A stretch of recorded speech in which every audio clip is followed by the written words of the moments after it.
जय हिंद दोस्तों, कैसे हैं आप सभी लोग। मैं हूं आपका दोस्त पुष्पेंद्र सिंह फ्रॉम परीक्षा दृष्टि।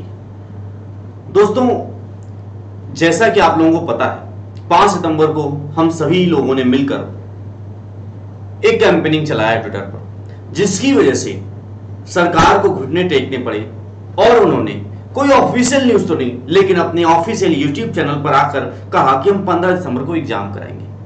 लेकिन अब यहां पर बात यह फंस गई है कि वाकई में 15 दिसंबर को एग्जाम होगा या नहीं होगा। जो रवैये इस समय सरकार के दिख रहे हैं, जो इस समय रेलवे भर्ती बोर्ड के दिख रहे हैं, उसमें तो बिल्कुल प्रश्नवाचक चिन्ह लग गया है, क्वेश्चन मार्क लग गया है कि क्या 15 दिसंबर को वाकई ये करा पाएंगे। जो ताली और थाली बेरोजगारों ने बजाई थी, क्या बेरोजगार फिर से बेरोजगार रह जाएंगे। जैसा कि आप लोग जानते हैं, कहा था कि चेयरमैन साहब ने कहा था कि हम 15 दिसंबर से परीक्षाएं आयोजित करा देंगे। उसके बाद उन्होंने टेंडर भी निकाला, लगभग शायद 17 तारीख को निकला था, टेंडर भी निकाला। और उसके बाद उन्होंने एक झुंझुना भी पकड़ाया कि भाई 1,40,000 पद हैं, जिसमें से 2,40,00,000 आवेदन आए हुए हैं और हम लोग स्टेटस जारी कर रहे हैं, जिसका फॉर्म हम लोगों ने रिजेक्ट कर दिया है। वो लोग अपना फॉर्म चेक कर लें और यदि कोई इशू है तो वो देख लें। और उसके बाद क्या हुआ, फिर से टेंडर डेट बढ़ा दी गई। टेंडर डेट दी गई थी और अभी हाल ही में 25 तारीख को फिर से टेंडर डेट बढ़ा दी गई। तो क्या आपको लग रहा है, आप खुद ही कमेंट करके बताएं, आपको लग रहा हो कि मैं बहकाने चला आया हूं, मैं विद्यार्थियों के हित में नहीं बात कर रहा हूं।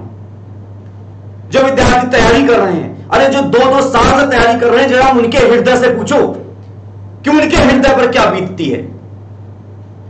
कितनी बार सिलेबस खत्म करेंगे, कितनी बार प्रैक्टिस करेंगे। लगातार जब एग्जाम डेट की भनक लगती है, कभी मीडिया में, कभी न्यूज़पेपर में, तो कभी रेलवे भर्ती बोर्ड वाले जारी कर देते हैं कि हां परीक्षा कराएंगे। बेरोजगारों की जिंदगी से खेल रहे हैं, उनके जीवन से खेल रहे हैं। इनको तो ऐसी बद्दुआ लगेगी ना कि नर्क में भी जगह नहीं मिलेगी। जो काम ये 2 साल में नहीं कर पाए, इनका टेंडर फाइनल नहीं हो पाया, डेट पे डेट बढ़ती गई। और फिर से क्या हुआ है, फिर से डेट बढ़ा दी गई, 5 दिन की डेट फिर से बढ़ाई गई है। और फिर से पता नहीं क्या होगा, फिर से क्या डेट बढ़ जाएगी, क्या टेंडर इन लोगों का फाइनल हो पाएगा। और मान लेते हैं कि इनका टेंडर फाइनल हो भी गया, तो 2 करोड़ बच्चों का परीक्षा कराना किसी भी संस्था के लिए क्या आसान कार्य होगा। वह संस्था भी तो पूरे इंडिया में अपने सेंटर बनाएगी, क्या उसके लिए उसे समय नहीं चाहिए होगा। इस कोविड-19 के कारण जितने सेंटर थे इधर से उधर हो चुके हैं। चाहे किसी भी कंपनी को मिलेगा, वो क्वेश्चन पेपर बनाएगी, एडमिट कार्ड जारी करेगी, सेंटर बनाएगी, इन्विजिलेटर बनाएगी, बहुत से काम होते हैं। क्या इतने काम ये इतने कम समय में कर लेंगे। और अभी ये टेंडर पे टेंडर बढ़ाए जा रहे हैं, टेंडर की डेट ही बढ़ाए जा रहे हैं, इनकी डेट ही फाइनल नहीं हो रही है। अब आप लोग ही बताइए कि क्या ये बेरोजगारों के जीवन पर क्वेश्चन मार्क नहीं है। एनटीपीसी और ग्रुप डी की परीक्षा की तैयारी कितने विद्यार्थी कर रहे हैं और कब से कर रहे हैं। अरे कब तक करेंगे वो, कब तक। किसी के मां बाप ने किसी से कर्ज लिया होगा और कर्ज लेने के बाद कहा होगा कि बेटा ये फॉर्म आया है एनटीपीसी का, तैयारी कर लो, हो सकता है ईश्वर करेगा, मेहनत करोगे तुम्हारा सिलेक्शन हो जाएगा। जिससे उधार पैसे लिए हैं ब्याज पर, उसको वापस कर देंगे नौकरी तुम्हारी लगते ही। और उस मां बाप के दिल पर क्या बीत रही होगी जो 2 साल से ब्याज पर पैसे लेके अपने बच्चे को पढ़ा रहा है, लेकिन यहां परीक्षा की तिथि नहीं आई है, या फिर परीक्षा कब आयोजित होगी। अरे कितने तो फांसी पर झूल गए होंगे। उस किसान से पूछिए कि उसकी हालत क्या होगी। और आप लोग तो मस्त हैं, किसान विरोधी बिल भी लेकर आए हैं। आप कहते हैं, ये सरकार कहती है, मैं सरकार की बात कर रहा हूं, ये सरकार कहती है कि हम हम किसानों के बारे में सोचते हैं, हम बेरोजगारों के बारे में सोचते हैं, हम 2 करोड़ नौकरी लेकर आएंगे, यही कहा था ना जब वोट मांगने आए थे।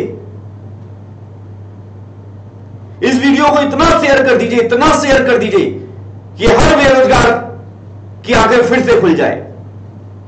जो हम लोगों ने कैंपेनिंग को ठंडा कर दिया था ना ट्विटर पर, जो ठंडा करके बैठ गए थे, ठंडा नहीं होने देना है इसे। यदि हम ठंडे पड़ गए तो वास्तव में एग्जाम नहीं होगा 15 दिसंबर को। ये बात कान खोल के सुन लीजिएगा, नहीं होगा एग्जाम 15 दिसंबर को। फिर यदि आप लोग चाहते हैं कि समय से परीक्षा हो तो इस सरकार पर प्रेशर बनाना पड़ेगा। और सरकार कितनी तानाशाही हो गई है। अरे उत्तर प्रदेश में ही आप देख लीजिए, दिन दहाड़े घटनाएं घट रही हैं और क्या कर रही है सरकार, कैसी है इनकी कानून व्यवस्था। जब ये कानून व्यवस्था नहीं संभाल सकते हैं तो बेरोजगारों का क्या होगा? कौन खड़ा होगा बेरोजगारों के साथ? है कोई नहीं है। जब तक हम लोग अरे वोट मांगने तो हमारे पास ही आते हैं, जब तक हम अपने वोट की कीमत नहीं समझेंगे तब तक ये लोग ऐसे ही करते रहेंगे। और फिर से आवश्यकता है, फिर से कैंपेनिंग चलाने की आवश्यकता है, इस सरकार पर फिर से दबाव बनाने की आवश्यकता है। जब तक फिर से दबाव नहीं बनेगा, इनका टेंडर फाइनल नहीं होगा, तब तक टेंडर पर टेंडर इसकी डेट बढ़ती जाएगी। और सनी देओल का जो अभिनेता है उसका एक फिल्म का डायलॉग है ना कि तारीख पर तारीख मिलती है साहब, लेकिन तारीख फाइनल नहीं होती है, परीक्षा नहीं होती है, परीक्षा की तिथि नहीं होती है। और बेरोजगार लगे हुए हैं दिन और रात। तो दोस्तों, इस वीडियो को अपने सभी मित्रों तक पहुंचा दीजिए ताकि उनकी कान आंख सब कुछ फिर से खुल जाए। जो गुस्सा उनके अंदर में हृदय में बसा हुआ है वो फिर से बाहर आए, तब जाकर ये टेंडर की प्रक्रिया इनकी पूरी होगी। अन्यथा ये डेट पर डेट बढ़ाते जाएंगे, तारीख पर तारीख देते जाएंगे। और मैं हर तरह से आप लोगों के साथ में हूं। हो सकता है कि इस बीच में ये वीडियो आप लोगों के सामने लेकर आ रहा हूं, मेरा चैनल बंद कर दिया जाए, कोई बड़ी बात नहीं है सरकार के लिए, क्योंकि सरकार से जो प्रश्न पूछता है वो देशद्रोही है। वही है देशद्रोही जो सरकार से प्रश्न पूछता है।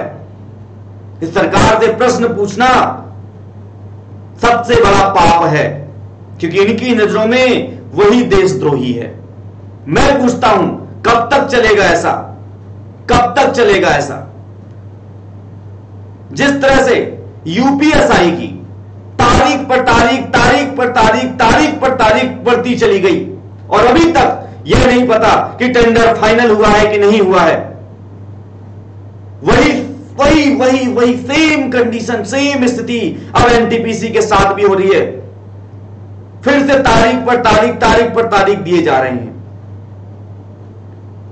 और इन दोनों आयोग को छोड़ दीजिए, आप तीसरे यूपी की बात कर लीजिए, यूपी SSS की आप बात कर लीजिए। यूपी SSS में लेखपाल का फॉर्म कब से आ रहा है? अरे कब से कर रहे हैं तैयारी? दिल खोल के बोलिए, कब से कर रहे हैं तैयारी? आप कमेंट करके बताइए, कब से कर रहे हैं तैयारी? कितनी बार करेंगे तैयारी? अरे कितना पैसा खर्च करेंगे अपने मां बाप का इन किताबों पर? हर बार मार्केट जाते हैं, नई किताब आती, खरीद कर पढ़ डालते हैं, प्रैक्टिस कर डालते हैं, लेकिन फिर क्या होता है? कुछ नहीं होता। 2 महीने शांत हो जाते हैं, फिर 2 महीने के बाद कभी हिंदुस्तान में तो कभी दैनिक जागरण में तो कभी अमर उजाला में एक छोटी सी लाइन आ जाती है कि जल्दी आएगी लेखपाल की भर्ती, तैयार हो जाए बेरोजगार युवा। और बेरोजगार युवाओं की जिंदगी से क्या करते हैं? ये खेलते हैं, सिर्फ और सिर्फ उनके जिंदगी से खेलते हैं, उनकी भावनाओं से खेलते हैं। इससे इतर ये कुछ नहीं करते हैं, कुछ भी नहीं करते हैं। जिस तरह से सरकार पर दबाव बनाया गया था 5 सितंबर पर, उसके बाद योगी आदित्यनाथ ने भी तमाम बार बोला था कि भाई हम 1 हफ्ते में जितने रुके हुए रिजल्ट हैं उनको देंगे, हम नई भर्तियां निकालेंगे, सारे आयोग पुनः कार्य करना प्रारंभ करेंगे। क्या हुआ कुछ? यूपी SSS का एक रिजल्ट आया था, हुआ कुछ उसके बाद कौन सी व्यक्ति आ गई, उन लोगों ने भी एक झुंझुना पकड़ा दिया और हम लोग शांत बैठ गए। फिर से भरोसा कर लिया था कि चलिए यार इस बार फिर से सरकार भरोसा कर लेते हैं। लेकिन क्या हुआ, एक महीना बीतने वाला, एक महीना क्या हुआ, एक महीने में क्या प्रोग्रेस रिपोर्ट है सरकार की, क्या कर रही है ये? ना तो ये टेंडर पर फाइल कर पा रही है, ना यूपीएसआई का टेंडर फाइल कर पा रही है, ना ये एनटीपीसी का फाइल कर पा रही है, और ना ही UP triple S season F में तो आपको खुद निकालना है, एप्लीकेशन तो निकाल दीजिए, अरे फॉर्म तो निकाल दीजिए लेखपाल के, कम से कम विद्यार्थी फॉर्म भरना ही शुरू कर दें। पर इन लोगों के पास एक ही बहाना है, कोविड-19, कोविड-19, कोविड कोविड कोविड कोविड, इसके अलावा इनके पास कोई बहाना नहीं है। जब सरकार को मेडिकल की परीक्षा करानी होती है तब तो कोविड नहीं आया। क्यों नहीं आया सामने, जानते हैं सरकार का काला सच क्या है? बच्चों ने एग्जाम ना करवाने के लिए लाठियां खाई, लेकिन फिर भी सरकार ने एग्जाम करवाया, और जिस एग्जाम के लिए हम लोग डिमांड कर रहे हैं कि अरे एग्जाम कराइए, एग्जाम कराइए, एग्जाम कराइए, फिर भी नहीं करा रहे हैं। क्या कारण है? वो इंजीनियरिंग कॉलेज, वो मेडिकल कॉलेज करोड़पति लोगों के हैं जिनसे इनकी पार्टियों को फंड मिलता है, इस कारण। यदि वो एग्जाम नहीं कराएंगे तो वहां करोड़पतियों के बच्चे पढ़ेंगे नहीं, फीस नहीं देंगे। अरे क्या हमसे एग्जाम फीस नहीं लेते हो? 500 रुपए लेके बैठे हो हर बच्चे से। 2,40,00,000 बच्चे हैं जिनसे आप 500 रुपए लेके बैठे हो। अरे कर लो बोला, कितना हुआ? कब से लेकर बैठे हो? अरे इतना पैसा यदि किसी बैंक में डाल दिया जाता ना तो कम से कम वहां से कुछ इंटरेस्ट तो मिल जाता। इतना पैसा यदि एक बेरोजगार युवा मिलके किसी एक बैंक में डाल दे तो इकट्ठा एक पूरी की पूरी एक इंडस्ट्री खड़ी की जा सकती है जहां लाखों लोगों को रोजगार मिल सकता है। लेकिन आप लोग एक एग्जाम नहीं करा सकते हैं। विद्यार्थियों, यह जो गुस्सा है ना, इसे भी इस कारण है कि कई दिनों से विद्यार्थी मुझसे लगातार पूछ रहे हैं, सर एनटीपीसी का क्या किया जाए, एनटीपीसी का क्या किया जाए, कैसे तैयारी की जाए, सर क्या होगा, एग्जाम होगा भी कि नहीं, फिर से हम तैयारी कर डालें, एग्जाम होगा भी कि नहीं होगा। अरे मैं क्या जवाब दूं? अब आप ही लोग कमेंट करके बताइए कि वास्तव में 15 दिसंबर को परीक्षा होगी कि नहीं होगी। इतने कम समय में जब टेंडर पे टेंडर की डेट पे डेट, तारीख पर तारीख दिए जा रहे हैं, तो क्या यह परीक्षा होगी? अरे जिसको भी मिलेगी, मान लिया मैंने कि अगले महीने तक किसी को मिल जाएगी, ये पूरे महीने के अंत तक किसी को मिल जाएगी अक्टूबर में, तो क्या कोई एक महीने में, नवंबर में, एक महीने में पूरे के पूरे क्वेश्चन पेपर तैयार कर लेगी? और मान लिया तैयार कर लेगी, उसके बाद पूरे इंडिया में उसको सेंटर बनाने हैं, इन्विजिलेटर बनाने हैं और परीक्षा आयोजित करनी है। सेंटर इतने सारे बनेंगे, उनका सर्वे करना होगा कंपनी को, इतने सारे प्रोसीजर करने होंगे। क्या इतने कम समय में यह संभव है? मुझे तो नहीं लगता कि 15 दिसंबर से आपकी एनटीपीसी हो पाएगी। और यह फैसला मैं आप पर छोड़ता हूं कि फिर से आपको शांत होकर अपने घरों में बैठ जाना है और केवल फेसबुक और यूट्यूब और मूवी और सॉन्ग, बस यही प्रयोग करना है, या फिर सरकार के खिलाफ फिर से एक बार आवाज उठाना है। यह गूंगी और बहरी सरकार है, गूंगी और बहरी सरकार, जो बोलती कुछ है करती कुछ है, और बेरोजगारों के तो हमेशा खिलाफ है। सच बोलता हूं, कड़वा है, बेरोजगारों के तो खिलाफ है। जहां देखो वहां प्राइवेटाइजेशन कर रही है। क्या होगा वहां पर? क्या होगा प्राइवेटाइजेशन करने के पर? आप बचपन से आपके मां बाप आंखों में सपना लिए हुए आपको पढ़ाई करवाते हैं कि मेरा लड़का पढ़ेगा, बड़ा होगा, अच्छी नौकरी करेगा और हमारे बुढ़ापे का सहारा बनेगा। यहां लड़के के पास खुद नौकरी नहीं है, खुद को सहारा चाहिए, खुद 20-20 साल तैयारी कर रहे हैं, फिर भी कुछ नहीं हो रहा है। अरे उत्तर प्रदेश में देखिए, अरे इसे इलाहाबाद में चले आइए, 40-40 साल के कितने लोग पढ़े हुए हैं, 20-20 साल से तैयारी कर रहे हैं, लेकिन क्या होता है, अरे सरकार को तो वोट से मतलब है, वोट मिल जाता है उसको। दोस्तों मुझसे कुछ ज्यादा निकल जाएगा, इसलिए मैं अपनी वारी को यहीं विराम देता हूं। इस वीडियो को आप लोग इतना शेयर कर दीजिए, इतना शेयर कर दीजिए कि हर विद्यार्थी के मोबाइल में जाए, हर विद्यार्थी इस वीडियो को देखे और वो जाने कि सरकार क्या कर रही है। हमें फिर से आवाज उठानी होगी, तब जाकर परीक्षा आयोजित होगी, नहीं तो परीक्षा आयोजित नहीं होगी। अब 15 दिसंबर को यह सरकार आयोजित कर पाएगी या नहीं कर पाएगी, यह बात मैं आप पर छोड़ता हूं। नीचे आप कमेंट करके बताइए, नीचे कमेंट बॉक्स में आप लोग कमेंट करके बताइए कि वास्तव में 15 दिसंबर को परीक्षा होगी या नहीं होगी। मैं कुछ नहीं बोलूंगा। अब यह फैसला मैं आप पर छोड़ता हूं। आप बताएंगे कि यह सरकार करा पाएगी जिसकी अभी तक तारीख तय नहीं है, जिसका अभी तक टेंडर तय नहीं, यही तय नहीं है कि कौन सी कंपनी परीक्षा कराएगी।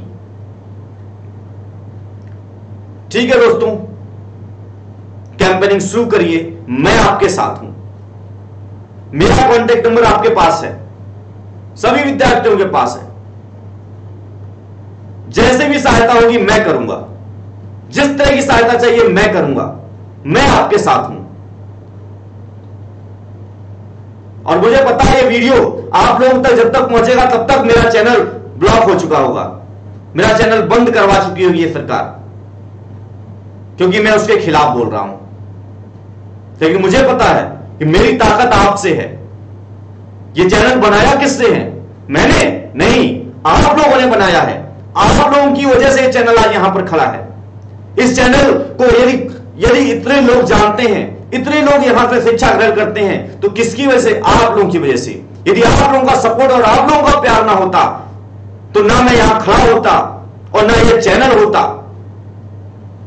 और ना मैं आपको ये कुछ बोल रहा होता। ठीक है, अब आप लोगों के हाथ में है, फिर से हमें एक बार आवाज उठानी है।